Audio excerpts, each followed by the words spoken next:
Hello there, Lombiano here.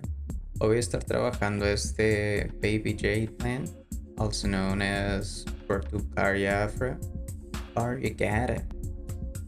Y voy a estar trabajando esto as a bonsai and taking some propagation, so let's go.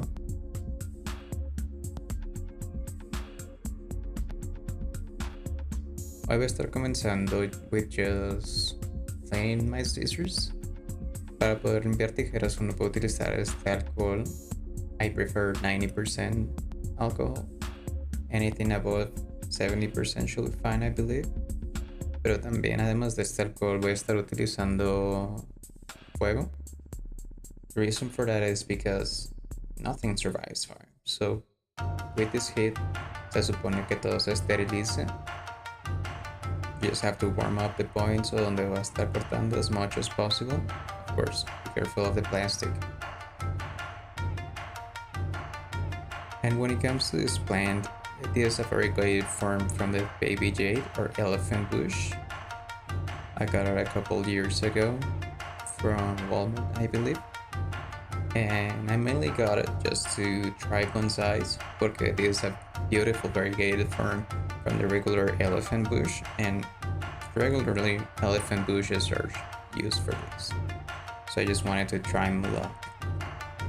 I'm going to start just by trimming these overgrown branches. I'm going to be checking what's good, how are the branches doing, and if there are any pests.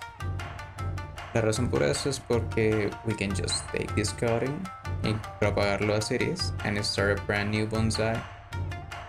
So in that way we save money, we save materials, and I guess that's one of the things I love about this hobby. Uno puede seguir usando las cosas without issue, al menos que hayan pest or some type of pathogen, but of course. But y aquí voy a estar trabajando principalmente este side look, just porque me gusta cómo se ve desde arriba. Y como vamos a estar trabajando diferentes proporciones, I don't know, if feel like el size, el point of view, and the proportions from uno que lo está viendo y la mata, it's gonna work just great. So I'm gonna be working this side. Now when it comes to this plant, this is native to South Africa. It grows naturally in dry, rocky hillside, which is why hoy también perhaps iba a estar trabajando el soil. Mientras estaba haciendo the live, I wasn't sure about it.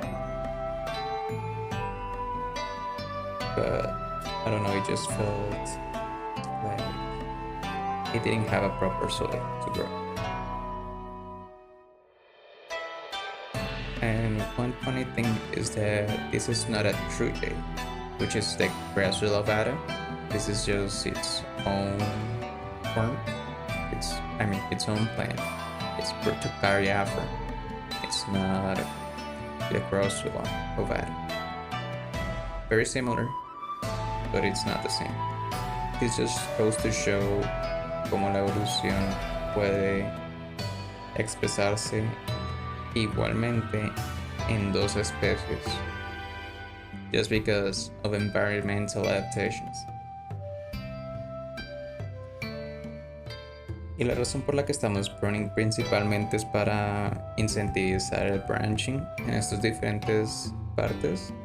And the reason for that es porque si uno no llega a cortar esto, it's just gonna look very flaky, skinny, and it's not gonna have the bonsai look that we're striving for, or that we're looking for.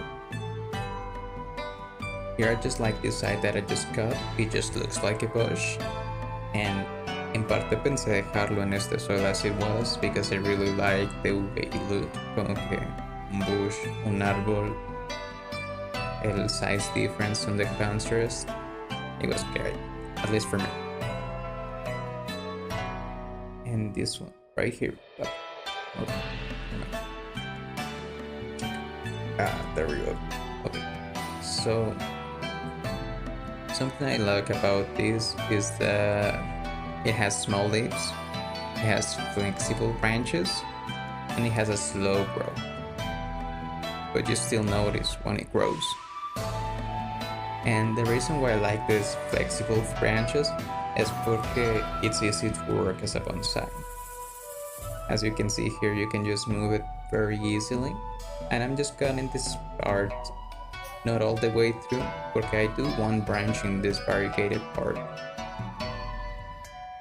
Aunque no vaya a dar demasiados nutrientes, and it's not gonna make enough food for the whole plant, I do like the contrast with todo el verde que tiene el resto de la planta and just this.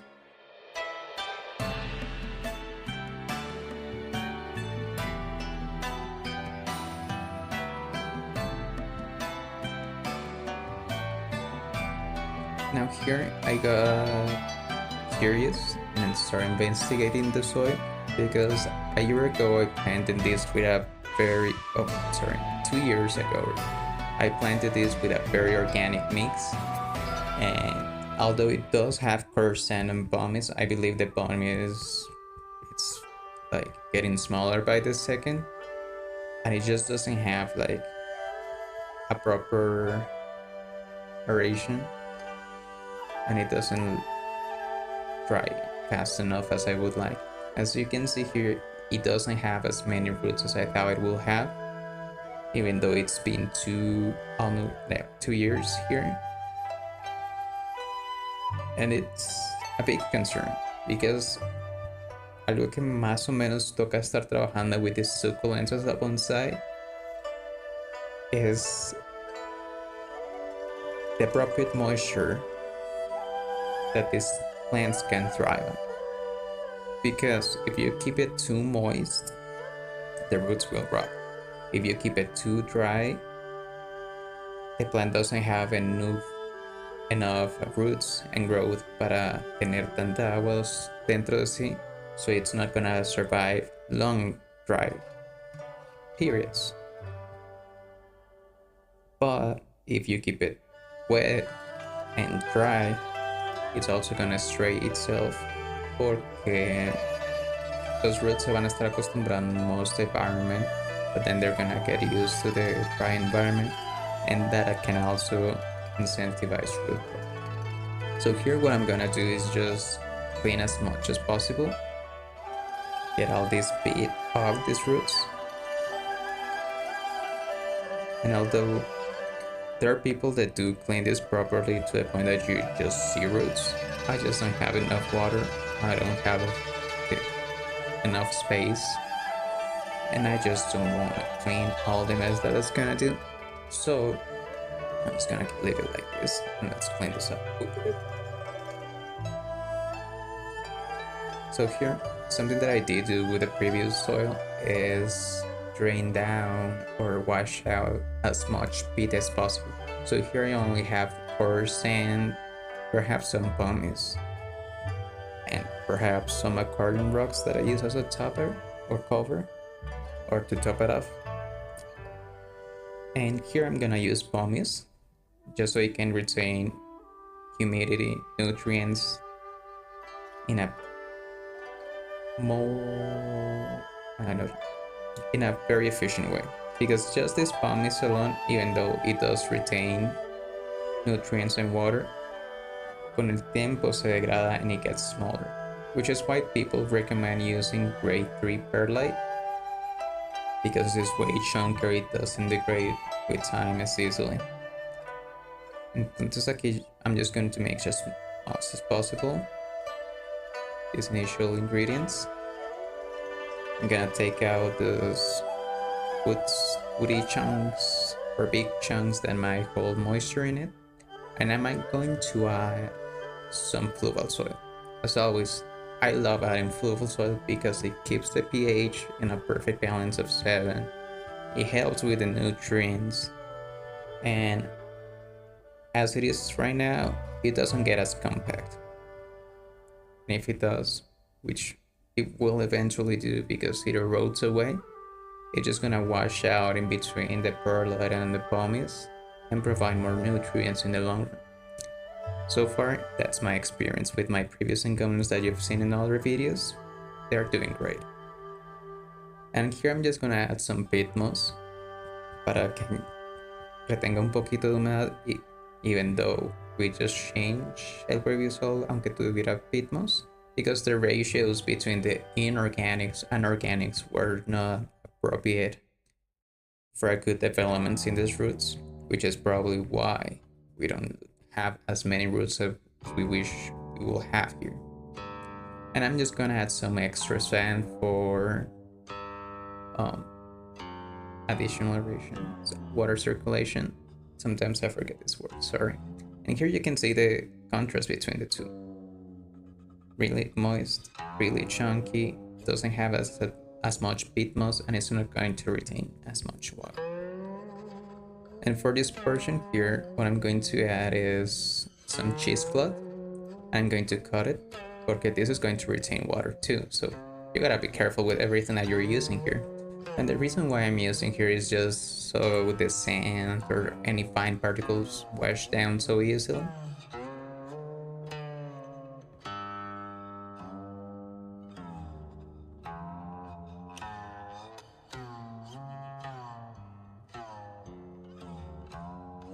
Now, something that I'm gonna be using here is el Pumice as a bottom, because it retains moisture and air and improves root oxygenation. Not just that, the difference between the upper soil and the bottom soil no va a dejar que pierda o transpire tanta agua, because water or moisture has difficult times traveling between the different layers in the soil. Which is also why I added some peat moss in there, so it can go in between everything if by any chance there are pockets.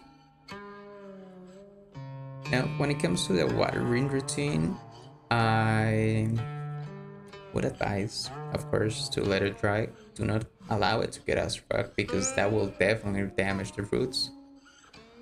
And then just add as much water as possible until it starts pouring out of the pot.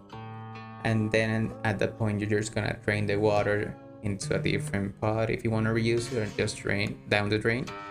And the reason for that is because this doesn't want to sit in water. These leaves retain a lot of water. They're made out of water practically, and the trunk also absorbs or retains a lot of water. And if you're interested in supporting the channel, we have all of our links down below. I have an Instagram, Palm Street, and I also have 5 different designs that you can choose from through Redbubble. You can also choose different items to match with the designs. So just make sure to follow them, and I do appreciate your support.